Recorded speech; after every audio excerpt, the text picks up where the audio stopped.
In a village of Beano, there was a woman of a middle age married to a wealthy man. She never lacked anything, but also did nothing with all the wealth her husband had. Instead, she joined the cult and she made her husband a subject to it. She gave him some cultic foods that made him always give in to her demands. And one day she crossed her boundaries.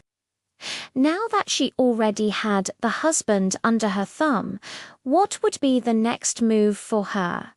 Would she stop at nothing to get more power? Or would someone intervene before it's too late?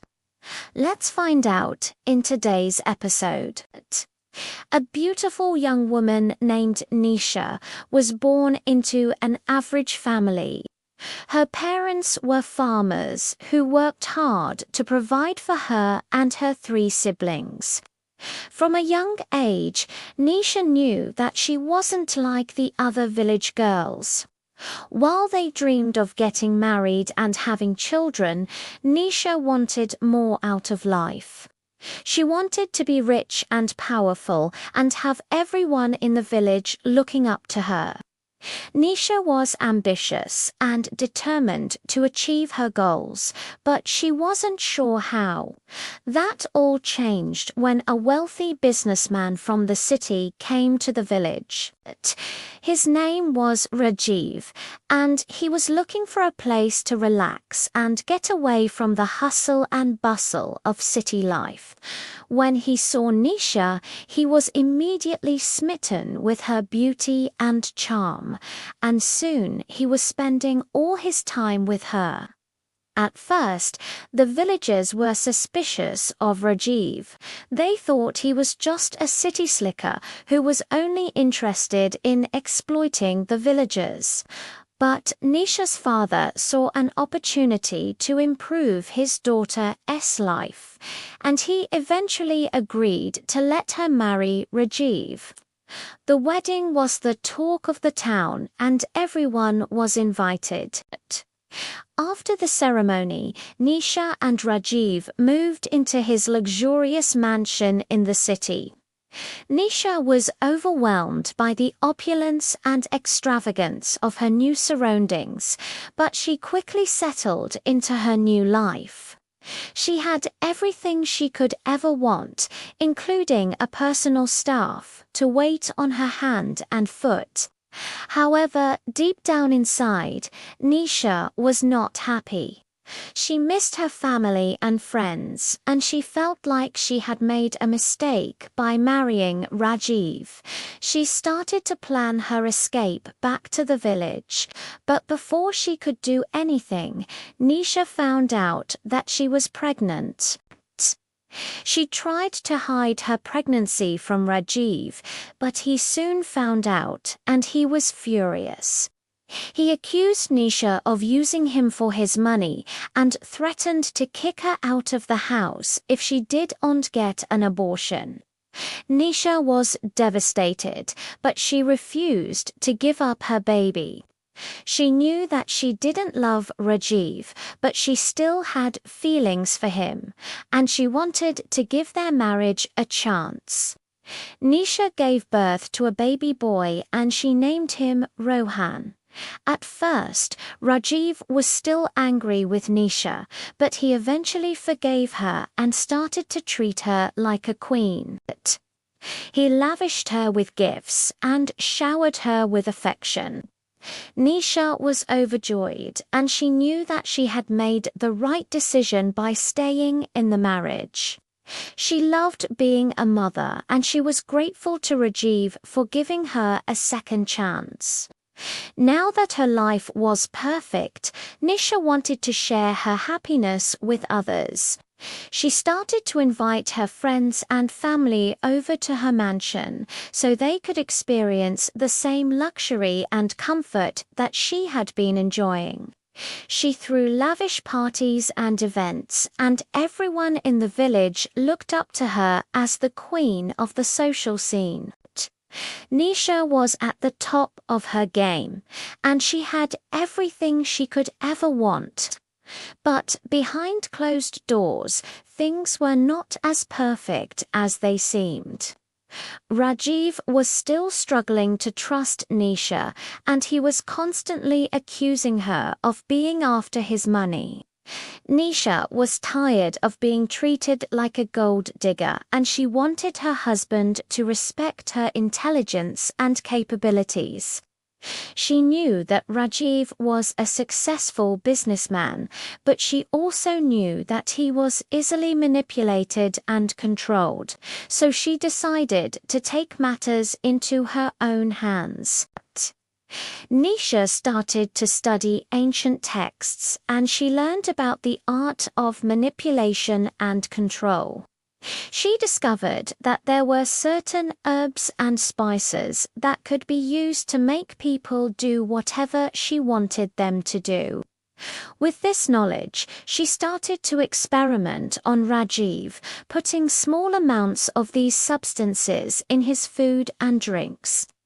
At first, Rajiv didn't notice anything, but as time went on, he started to become more and more obedient to Nisha's demands. He would do whatever she asked him to do without even questioning her, which made Nisha feel powerful and in control. However, Nisha was not satisfied with just controlling her husband. She wanted more power and influence. She started to use the same techniques on the servants and staff members in the house, and they too began to do her bidding without question. Soon, Nisha had created a cult-like atmosphere in her home where everyone was under her thumb. She was the leader and everyone else was just a pawn in her game. Meanwhile, Rohan grew up to be a handsome young man, but he was not like his father. Rohan was intelligent and curious, and he was always asking questions about the world around him.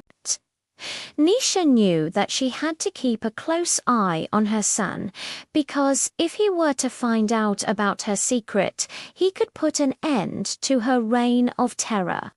She started to brainwash him from a young age, teaching him that she was the most important person in the world and that everyone else should be revered and obeyed. Rohan believed everything his mother told him, and he grew up to be a loyal and obedient servant to her. As the years passed, Nisha's cult grew in power and influence. She had managed to manipulate and control almost everyone in the village, and she was feeling pretty invincible. But she didn't know that one person was immune to her powers. It was Rohan, her own son. You see, while Nisha had been brainwashing Rohan to join her cult, he had been secretly reading ancient texts and learning about the world for himself. He knew that his mother was using her powers for evil, and he was determined to stop her. When Rohan came of age, he started to assert his independence from his mother. He would question her methods and her motives, and he even started to gather followers of his own who were skeptical of Nisha's teachings.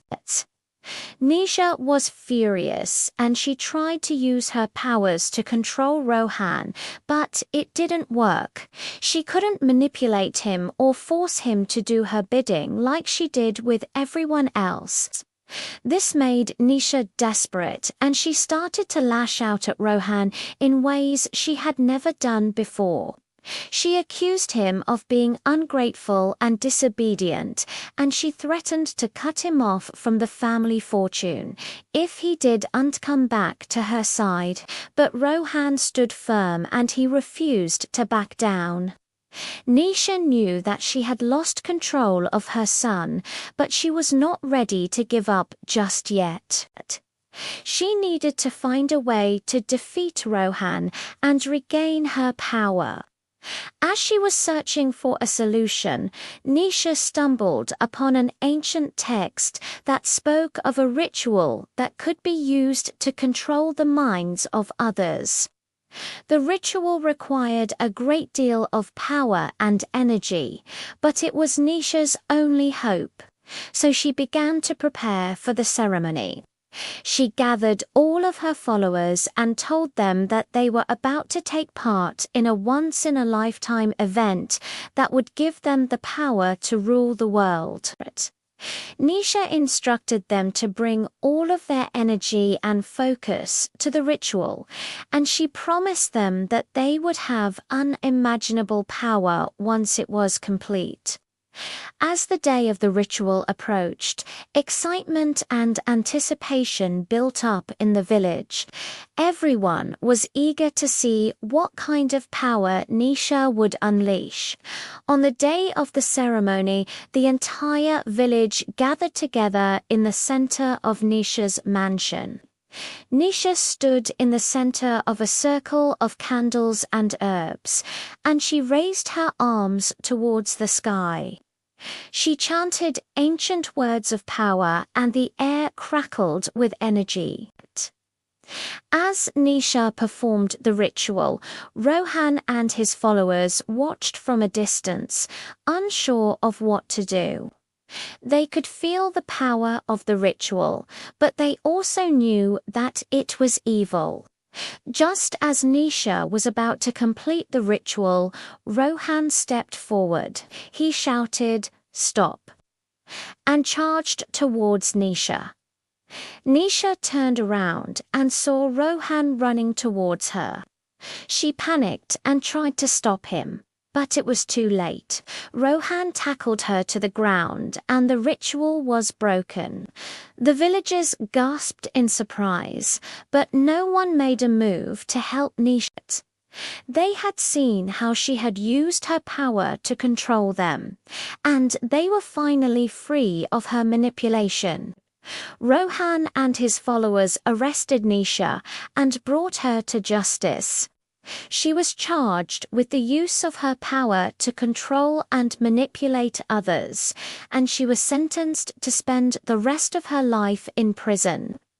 As Nisha was being led away in handcuffs, she looked back at the villagers and cursed them, but they didn't care. They were finally free, and they were ready to start their lives anew. In the end, Rohan became the hero of the village. He had saved them from Nisha's tyranny, and he had shown them the power of love and compassion. As for Nisha, she spent the rest of her life behind bars, where she belonged.